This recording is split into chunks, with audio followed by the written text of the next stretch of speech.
नमस्कार, माझं नाव प्रशांत निकम आणि महाराष्ट्र माझा या चॅनलमध्ये तुमचं सर्वांचं स्वागत आहे. मित्रांनो, आपण नेहमीच नवनवीन विषय घेऊन येत असतो, त्यामुळे जर चॅनलला सबस्क्राईब केलं नसेल तर सबस्क्राईब करा आणि लाईक करायला विसरू नका. मित्रांनो, आजचा विषय खूप सेन्सिटिव्ह आहे. थंबनेलवरून तुमच्या लक्षात आलं असेल की जे लिव्हर ट्रान्सप्लांट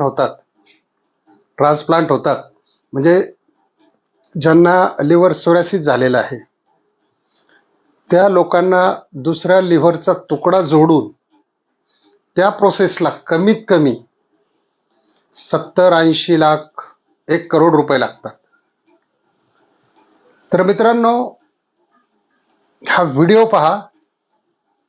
हा आक्रोश आहे हॉस्पिटलमध्ये एका बहिणीचा 41 वर्षीय भावाचा लिव्हर ट्रान्सप्लांट करूनही जीव गेला आणि स्वतः बहिणीनेही लिव्हर दिला होता. म्हणजे दोघांचीही जिंदगी या ठिकाणी, एकाचा तर मृत्यू झाला आणि एका बहिणीचा लिव्हर दिल्यामुळे तिचं सुद्धा आता म्हणजे कशा पद्धतीने जीवन असेल सांगता येत नाही.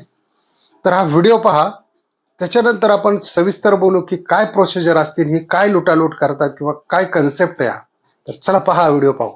एक दिवस मरण्याच्या आधी बोलते की तुमचा पेशंट छान झालाय, डिस्चार्ज पासून काय काय त्यांनी काउन्सिलिंग घेतलं आमच्या पैशासाठी 40 लाख भरले आम्ही. 40 लाखाच्या वर आम्ही पैसे नाही देऊ शकलो. 40 लाखाच्या पैसे नाही दिले म्हणून त्यांनी म्हटलं आम्हाला बाहेरून आणा, बाहेरून मेडिसिन आणा. बाहेरून 6 लाखाची मेडिसिन आणली आम्ही. 5 लोक मरतात, 60 लोक रुपये घेऊन. तुम्ही पेशंटला वाचवू शकत नाही. कसला दवाखाना आहे तुमचा? तुम्ही रियालिटी का नाही सांगत लोकांना? आज 41 वर्षाचा माझा भाऊ मेलाय. घ्यायचंच कशाला, घ्यायचंच नाही. माझ्या बहिणीने लिव्हर दिलं, पण लिव्हर दिल्यावर तो जिवंत होणार.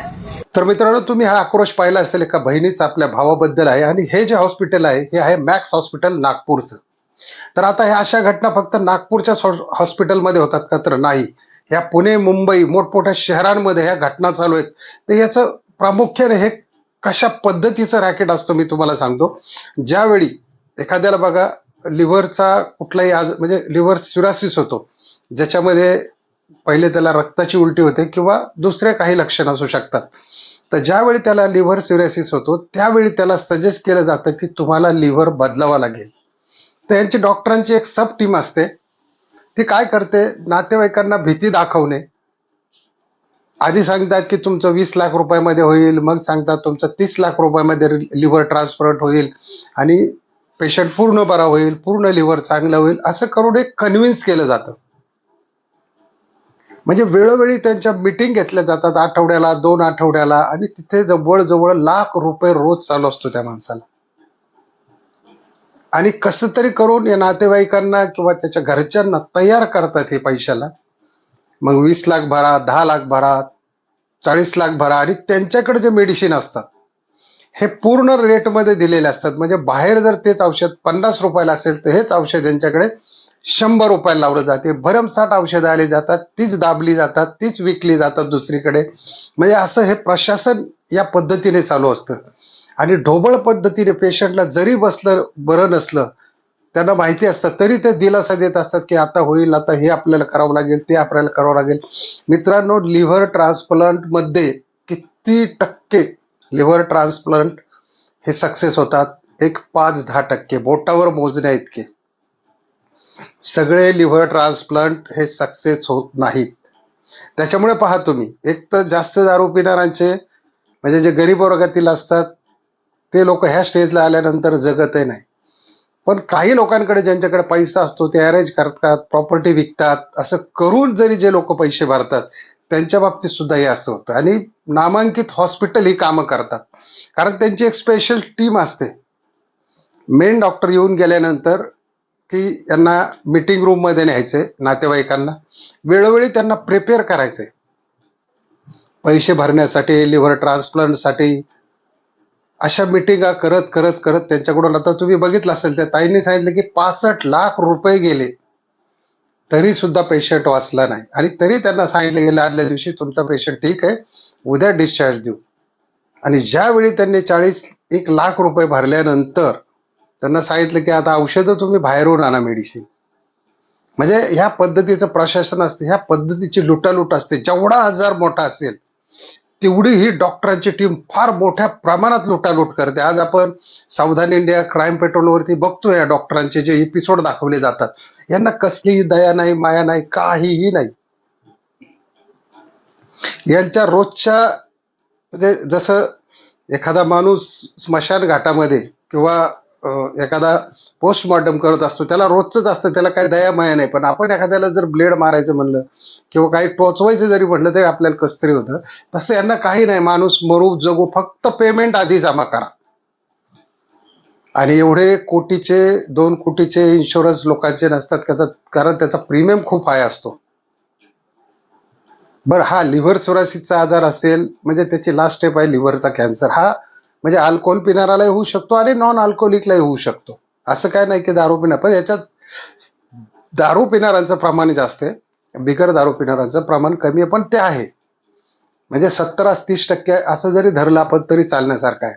मग याच्यामध्ये काय होतं की लोकांना वाटतं चला भाऊ आपल्याला घर आहे, फ्लॅट आहे, आपण विकून आपला भाऊ जगला, आपले वडील जगले, आपली बहीण जगली, आपली बायको जगली. स्वतःची एक अशी बांधिलकी असते नात्याची. त्याच्यासाठी माणसं जीवाच्या आकांताने प्रयत्न करतात, पैसे उसने घेतात, व्याजाने घेतात, कर्ज काढतात, क्रेडिट कार्ड मारतात.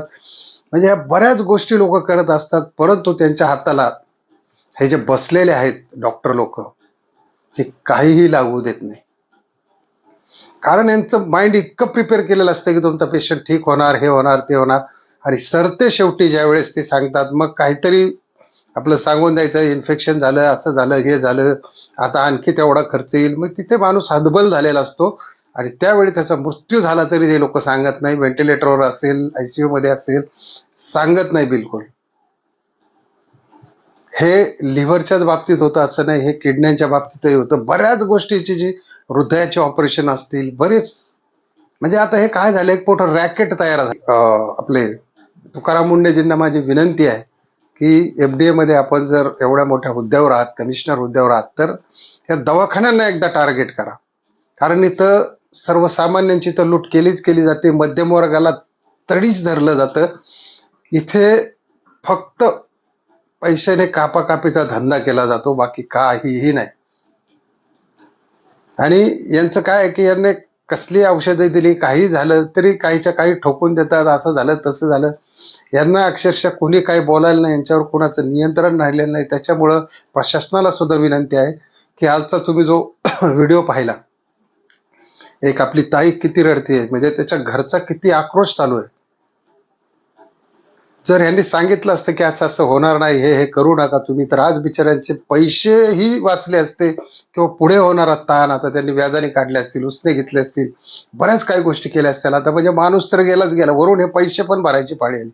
म्हणजे हा मानसिक ताण आणि आर्थिक ताण देण्याचं काम हे मोठमोठे हॉस्पिटल करत असतात मित्रांनो. ह्याच्यात ठराविक हॉस्पिटल जर सोडले तर बाकीचे सगळे फक्त लुटायलाच बसलेले आणि पैसे खायलाच बसलेले. त्याच्यामुळं अशा हॉस्पिटलमध्ये जाताना खूप केअरफुली, किंवा आपल्या माहितीचा एखादा डॉक्टर असेल, नातेवाईक असेल, त्यांची भेट घ्या, त्यांची मदत घ्या, सेकंड ओपिनियन घ्या, थर्ड ओपिनियन घ्या. ओपिनियन घेत राहा तुम्ही. कारण एकाच डॉक्टरने सांगितलं तर तुम्ही तशा पद्धतीने करू नका. आता इथे काय झालं, यांनी मॅक्समध्ये ऍडमिट केलं, त्यांनी सांगितलं, त्यांचंच ऐकलं. पण जर दुसरे पुण्याला आले असते, मुंबईला गेले असते, कुठंतरी यांनी सेकंड ओपिनियन घेतलं असतं, तर एखाद्याने काहीतरी चांगलं सांगून या ठिकाणी पेशंट वाचला असता, पैसे वाचले असते, किंवा काहीतरी एक झालं असतं. तर चला मित्रांनो, आजचा व्हिडिओ कसा वाटला नक्की कमेंटमध्ये लिहा. आणि जर चॅनलला सबस्क्राईब केलं नसेल तर सबस्क्राईब करा, कारण असेच आपण नवनवीन विषय घेऊन तुमच्या भेटीला येत असतो. तर चला, आजचा व्हिडिओ कसा वाटला नक्की लाईक शेअर करा. जय हिंद, जय महाराष्ट्र.